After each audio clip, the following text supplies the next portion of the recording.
ఈ బస్సు వల్ల free bus వల్ల ఆటో వాళ్ళకి బాగా ఇబ్బంది అవుతుందని గవర్నమెంట్కి డబ్బులు అడుగుతున్నారు.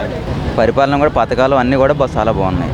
మాకేం పథకాలు అమ్మఒడి వేశారు, ఇంకంతేగా మాకేం రాలా పథకాలకైనా. సంక్షేమ పథకాలు ఒకటే కాదు కదా, ప్రజలకు కావాల్సిన అభివృద్ధి కూడా కావాలి కదా. అభివృద్ధి బాగుంది. ఈ ప్రభుత్వం బాగుందండి. ప్రభుత్వం బాగుంది, ప్రాబ్లం లేదు, ఇంత బాగానే ఉంది. పరిపాలన ఎలా అనిపించింది? చాలా బాగుంది, చాలా బాగుంది. ఏ విధంగా అంటారు? అన్నీ సంక్షేమ పథకాలు ఒకటే కాదు కదా, ప్రజలకు కావాల్సిన అభివృద్ధి కూడా కావాలి కదా. అభివృద్ధి బాగుంది. రోడ్లు వేస్తున్నారు, డ్రైన్లు వేస్తున్నారు, ఇతర కార్యక్రమాలు. నన్ను రీసెంట్గా ఉచిత బస్సు మహిళలకు ఇచ్చారు. సూపర్ 6లో అన్ని పథకాలు అమలు చేస్తున్నారు. సంక్షేమంతో పాటు అభివృద్ధి కూడా కావాలి. గత ప్రభుత్వం సంక్షేమానికి మాత్రమే లోనైంది. అప్పులు తీసుకొచ్చి గవర్నమెంట్ ప్రాపర్టీస్ అన్నీ కూడా తాకట్లు పెట్టి సంక్షేమ పథకాలకి పబ్లిక్ కూడా అలా అలవాటు పడిపోయారు. దాన్ని మారుస్తాడు చంద్రబాబు నాయుడు గారు, కళ్యాణ్ గారు, మోడీ గారి ప్రభుత్వంలో. సెంట్రల్ గవర్నమెంట్ నుంచి కూడా మనకి మంచి సహకారం ఉంది. మన వాళ్ళు ఉన్నటువంటి చొరవతో పండిస్తున్నారు, అభివృద్ధి జరుగుతుంది. రీసెంట్గా ఏదో లూలు మాల్ కూడా ప్రకటించినట్టు విన్నాం. అభివృద్ధి అయితే సూపర్. ఇదే కంటిన్యూ అయితే నెక్స్ట్ ప్రభుత్వం కూడా ఇదే అవుతుంది. కొన్ని సంఘ విద్రోహ శక్తులు ఉంటాయి, కొన్ని మాట్లాడతారు. అవన్నీ కూడా మనం విని వదిలేలా తప్పించి పరిగణలోకి తీసుకోకూడదు. మరి మహిళలకు ఉచిత బస్సు ప్రయాణం పెట్టడం ఎలా అనిపిస్తుంది? బెస్ట్ అన్న. ఇప్పుడు అందరూ రెగ్యులర్గా సర్వీస్ చేసేవాళ్ళు ఉంటారు. ఇప్పుడు కొంతమంది కడుపు నిండిపోయిన వ్యవస్థ వేరు. డైలీ లేబర్ ఉంటారు. రోజుకు 250, 300కి పనిచేసే లేబర్ చాలామంది ఉన్నారు. వందల వేలల్లో ఉన్నారు. వాళ్ళు రోజు ఛార్జీకి వెళ్ళి రావాలంటే ఆటో ఎక్కితే 25-30 రూపాయలు ఖరీదు ఉంది. ఫ్రీగా వాడికి రోజుకు ఒక 50 రూపాయలు, ఆడ మనిషికి ఒక 50 నుంచి 100 రూపాయలు కలిసి వచ్చినట్టే కదా. 300కు 10 కిలోమీటర్లు ప్రయాణం చేసి రావాల్సి వస్తుంది ఆ లేడీ. మరి ఆవిడ 10 కిలోమీటర్లు అప్ అండ్ డౌన్ అంటే మినిమం 50 నుంచి 100 రూపాయలు ఛార్జ్ చేస్తున్నారు. అది అడ్వాంటేజేగా. ఇప్పుడు ఎవరికో ఒకటి కడుపు నిండినోడికి ఎందుకు అంటాడు వాడు. కడుపు నిన్ననోడికి బాగా తెలుస్తుంది. 50 రూపాయలు కలిసి వచ్చినా వాడికి హ్యాపీ. ఇప్పుడు డైలీ పని చేసేవాడు ఉంటాడు, 300 జీతానికి పని చేస్తాడు. పని అయిపోయిన తర్వాత వెళ్తూ 300తో పాటు ఇంకొక 50 ఇస్తే వాడు కళ్ళకు అద్దుకుంటాడు. 50 రూపాయలు గొప్పే వాడికి. నాలంటోడే ఉంటాడు, 50 రూపాయలు ఏముందో 50 ఇచ్చి పెద్ద గొప్ప అంటాడు. వాడికి 50 గొప్పే. వెళ్తా ఆ పిల్లలకి ఏదన్నా పళ్ళు తీసుకెళ్ళాలనుకుంటాడు, లేదా స్వీట్ షాప్లో పావు కేజీ బూందీ తీసుకెళ్ళాలనుకుంటాడు 50 రూపాయలతో. వాడుకుంటే సమస్య వాడుకుంటుంది. 100% రైట్ అది. ఎలా సూపర్ అన్న, సూపరు. ఇంకొన్ని ఉన్నాయి. అభివృద్ధికి అడ్డుపడుతున్నారు కొంతమంది.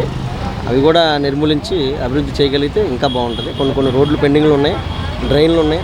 గ్రామాల్లో, సిటీలో అంటే ఆటోమేటిక్గా ఎక్కువ పబ్లిక్ ఉంటారు కాబట్టి సిటీలో ఉన్న వాళ్ళకి పెద్దగా సమస్య తెలియపోవచ్చు. పబ్లిక్లో ఉన్న వాళ్ళకి, విలేజ్లో ఉన్న వాళ్ళకి రోడ్ ఇష్యూస్ ఉన్నాయి. రోడ్డు, వాటర్ ఇష్యూస్ కొన్ని ఉన్నాయి. అవి కూడా ముఖ్యమంత్రి దృష్టికి తీసుకెళ్ళి మన వాళ్ళు ఆ స్థాయిలో పరిష్కారం చేయగలిగితే 100%. సో ప్రభుత్వం ఎన్ని చేస్తున్నా కానీ మరి విమర్శించే వాళ్ళకి మీరేం చెప్తారు? విని వదిలేసేయాలి అంతే. విమర్శకులు లేని ఎక్కడ ఉందా లేని చోటు ప్రతి చోట ఉంటారు వాళ్ళు. అంటే నేను చేయలేదు, నువ్వు చేస్తున్నావు కదా కాబట్టి నేను విమర్శిస్తాను ఖచ్చితంగా. ఉంటుంది అది. నేను లేకుండా అయితే ఉండరు. ప్రతి చోట విమర్శ ఉండాలి. ఈ బస్సు వల్ల ఫ్రీ బస్సు వల్ల ఆటో వాళ్ళకి బాగా ఇబ్బంది అవుతుందని గవర్నమెంట్కి డబ్బులు అడుగుతున్నారు. నెలకు 15,000 కాదు 30,000 ఇవ్వండి నాకు అని చెప్తున్నారు. చెప్పండి. మరి ఎలా అనిపించింది? కూటమి ప్రభుత్వం పర్లేదండి, బాగానే. బుడిమేరది చేశారుగా, బాగానే రోడ్లు చేశారు కొన్ని. పర్లేదు, బాగానే ఉంది. ఇప్పుడు వరకు మీకు పథకాలు ఏమేమి అందుకున్నారు, ఏమేమి వచ్చాయి? పథకాలు వచ్చేసి మనకి మన తల్లికి వందనం వేశారు. తర్వాత ఇంకా తల్లికి వందనం ఎంత పడ్డాయి? 15,000. గతంలో ఒకరికే పడేవి, ప్రభుత్వం. అవును, ముగ్గురికి పడినాయి. ముగ్గురు పిల్లలు, కానీ 2కి పడినాయి. పోయినసారి ఒకళ్ళకి అది కొద్దిగా అదే మన దీంట్లో ఆధార్ కార్డులో అమ్మాయి లేకపోవడంతో పడలా. మ్యాపింగ్ కరెక్ట్గా లేకపోవడంతో ఒకళ్ళకి పడలా, 2కి పడ్డాయి. బాగానే అనిపిస్తుంది. చేస్తున్నారు. ఫ్రీ బస్ అన్నారు, ఫ్రీ బస్ కూడా వేశారు మొన్నటి నుంచి. ఫ్రీ బస్ కూడా బాగానే ఉంది. ఫ్రీ బస్ వల్ల మహిళలకి బాగా జనాలు ఆటోల వాళ్ళు కొద్దిగా ఇబ్బంది పడుతున్నానని బాగా ఆటో వాళ్ళు బాగా ఇచ్చేస్తున్నారు. వాళ్ళకి డబ్బులు ఇమ్మని వాళ్ళకి ఇబ్బందికరంగా ఉందని చెప్తున్నారు ఆటో. మరి గత ప్రభుత్వం ఏమో సంక్షేమం అన్నారు, కూటమి ప్రభుత్వం సంక్షేమం ప్లస్ డెవలప్మెంట్ అంటారు. ఏ విధంగా ఉంది? పర్లేదు, జగన్ అన్న ఉన్నప్పుడు కూడా వేశారు. ఆయన ఉన్నప్పుడు ఒకళ్ళకే పడినాయి మాకు.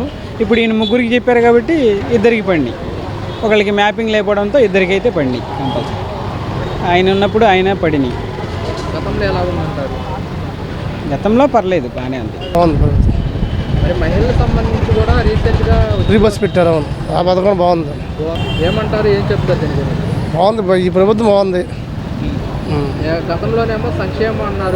ఇది అభివృద్ధి ఈ ప్రభుత్వం వచ్చాక బాగుంది. మా పనులు నేను మా టైల్స్ మేస్త్రిని, మా పనులు కూడా బాగున్నాయి. వర్క్ ఎలా ఉన్నాయి పనులు? పనులు కూడా బాగున్నాయి. ఇప్పుడు రోడ్ల విషయంలో కానివ్వండి, రోడ్లు బాగున్నాయి, పనులు బాగున్నాయి. నమస్తే, ఎలా ఉంది ప్రభుత్వం పనితీరు? ఎలా ఉంది? బాగుంది. బాగానే ఉందా? పథకాలు వస్తున్నాయా? పరిపాలన కూడా పథకాలు అన్నీ కూడా చాలా బాగున్నాయి. ఇప్పుడు వరకు మీకు ఏమేమి పథకాలు వచ్చాయి? మాకు అమ్మఒడి, నాకు 2 పిల్లలు, అమ్మఒడి ఇద్దరికి పడ్డది. 26,000 పట్టాయి. 26,000 పడ్డాయి. ఎలా అనిపిస్తుంది? చాలా బాగుంది. మాది ఎప్పుడు దగ్గర ఒక 20 సంవత్సరాల బట్టి మాది టీడీపీయే. పరిపాలన కూడా చాలా బాగుంది. పోయిన 5 సంవత్సరాలు చాలా ఇబ్బంది పడ్డాం. గత 5 సంవత్సరాలు. గత 5 సంవత్సరాలు చాలా ఇబ్బంది. అమ్మఒడి కూడా 1 సంవత్సరం పడ్డది, మిగతా 4 సంవత్సరాలు పడలేదు మాకు. ఇప్పుడు గతంలోనేమో ఒకరికి ఇప్పుడు ఇద్దరు పడ్డది. ఎలా అనిపిస్తుంది మీకు? అవును, ఇప్పుడు బాగుంది కదన్న. ఇప్పుడు మనకి ఇదే పరిపాలన కావాలా, మనకి నెక్స్ట్ కూడా ఇదే పరిపాలన కావాలా. ఎందుకని మళ్ళీ కావాలనుకో అంటే అన్నీ మనకి ఏదైనా మన ఏ పథకం పెట్టినా సరే వస్తుంది కదన్న. రేట్లు కూడా తగ్గాయి. అప్పుడు రేట్లు ఎక్కువ, ఇప్పుడు రేట్లు తగ్గాయి. బాగుంది కదా. రోడ్లు అన్నీ కూడా అంత నీట్గా ఉన్నాయి కదా. ప్రతి ఇది కూడా రోడ్డు వేస్తున్నారు. బాగుంది పరిపాలన. మరి ప్రభుత్వం ఇన్ని సంక్షేమ పథకాలు ఇంత అభివృద్ధి చేస్తున్నా కానీ ఇంకా పథకాలు ఏమీ రావట్లేదు అని చెప్పి వాళ్ళు ఎక్స్పర్ట్ పార్టీ అలాగే కదని అంటారు. ఎవరైనా అలాగే అంటారు. బాగుందన్న, ఇదైతే బాగుంది ప్రభుత్వం. మళ్ళీ ఇదే ప్రభుత్వం రావాలి. మహిళలకు సంబంధించి కూడా ఉచిత బస్సు ప్రయాణం తీసుకురావడం జరిగింది ప్రభుత్వం. ఎలా అనిపిస్తుంది? ఏదన్నా ఉచిత బస్సు ప్రయాణం అది కూడా బాగుంది కదా.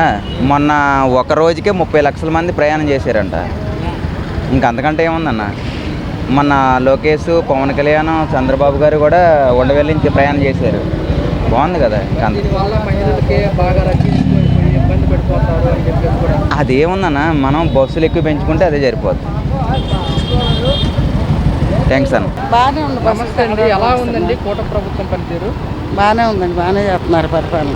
పరిపాలన బాగానే ఉంది. పథకాలు ఏమేమి వచ్చాయి ఇప్పుడు వరకు? మాకేం పథకాలు అమ్మఒడి వేశారు. ఇంకంతేగా మాకేం రాలా పథకాలకైనా. ఎంత అమ్మఒడి పడింది తల్లికి వందనం?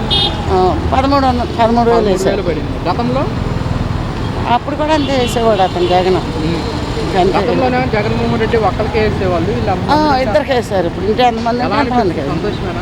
సంతోషం. కాదు, ఇప్పుడు మీరు మహిళలకు సంబంధించి కూడా ఉచిత బస్సు ప్రయాణం తీసుకొచ్చింది కూటమి ప్రభుత్వం. ఏమంటారు, ఎలా అనిపిస్తుంది? బాగానే ఉంది. బాగానే ఉంది. వెళ్ళారా మీరు ప్రయాణం చేసి? అలా ఇవాళ బయటకు వచ్చాయి, ఇంట్లో ఉంది. ఇప్పుడు వరకు మీకు ఏమేమి పథకాలు వచ్చాయి, ఏమేమి అందుకున్నారు? మాకేం రాలేదండి. ఏమీ రాలేదు. మన వరద మునిగిపోయింది, వరద వచ్చింది. చంద్రబాబు గారు 25,000 ఇచ్చారు. ఇచ్చారా? అంతే. ఎవరు మమ్మల్ని ఆదుకోలే. మాది నందమూరి నగరం. ఓకే. వస్తున్నారు, పోతున్నారు. ఇదిగో పట్టాలు ఇస్తాం, అది ఇస్తామంటున్నారు. రండి, ఏం లేదు. ఇదిగో రమ్మన్నారు, అదిగో రమ్మన్నారు, వెళ్తున్నాం, చేస్తున్నాం, ఏం లేదు. రండి, ఎవరు మాకు ఇది చెప్పట్లేదు, ఏమి సరిగ్గా ఏమి చెప్పట్లేదు. అది సార్. వెళ్ళారా మీరు సచివాలయంకి వెళ్ళి అడిగారా? సచివాలయం వెళ్ళాము, బొండమ్మ గారిని అడిగాము. అదిగో వస్తుంది, ఇదిగో వస్తుంది. దాన్ని పట్టాలు గురించి మాట్లాడాము. మరి ఏం పొందన ఏం లేదు, ఏం చేయట్లేదు. అది పరిస్థితి. ఎలా అనిపించింది గతానికి ఇప్పటికి ఎలా ఉంది? బాగుందండి, ప్రభుత్వం బాగుంది. ఒక ప్రాబ్లం లేదు, ఇంత బాగానే ఉంది, ఇబ్బంది లేదు. మొన్న రీసెంట్గా తల్లికి వందనము, తర్వాత అన్నదా సుఖీభవ, మళ్ళీ రీసెంట్గా వచ్చేసి మహిళలకు ఉచిత బస్సు ప్రయాణం కూడా రిలీజ్ చేయడం జరిగింది. బాగుందండి. ఎలా అనిపిస్తుంది? బాగుందండి. ఉచిత బస్సు ప్రయాణం పెట్టడం మంచిదేనంటారా మహిళలకు సంబంధించి? చాలా మంచిదండి. చాలా కానీ కొంచెం 5 బస్సులు పెట్టారు. ఇంకొంచెం బస్సులు పెంచితే బాగుండేది. ఇంకా పెంచాలంటారు? ఎందుకని పెంచాలంటారు? ఇంకా అంటే కొంచెం దూరం పోయే వాళ్ళు కూడా ఇబ్బంది కదండి. ఇప్పుడు అన్నీ దూరం అని పెట్టారు కదా. ఇప్పుడు లోకల్లో అవుతే లోకల్ బస్సులు అని చెప్తారు. దూరం అని పెట్టారు కదండి. ఇప్పుడు దూరం అంటే ఇక్కడి నుంచి ఇప్పుడు భద్రాచలం వెళ్ళాలి, తెలంగాణ బోర్డరు. ఇప్పుడు ఇక్కడి నుంచి వెళ్తాము, సగం దూరంలో దింపేస్తారు. మళ్ళీ అక్కడి నుంచి మళ్ళీ వెళ్ళాలి. ఆధార్ కార్డు మీద అన్ని చోట్ల తిరగచ్చు అన్నారు. మరి ఆ బస్సు ఎక్కితే వాళ్ళు దింపుతున్నారు, మరి ఇబ్బంది అవుతుంది కదండి.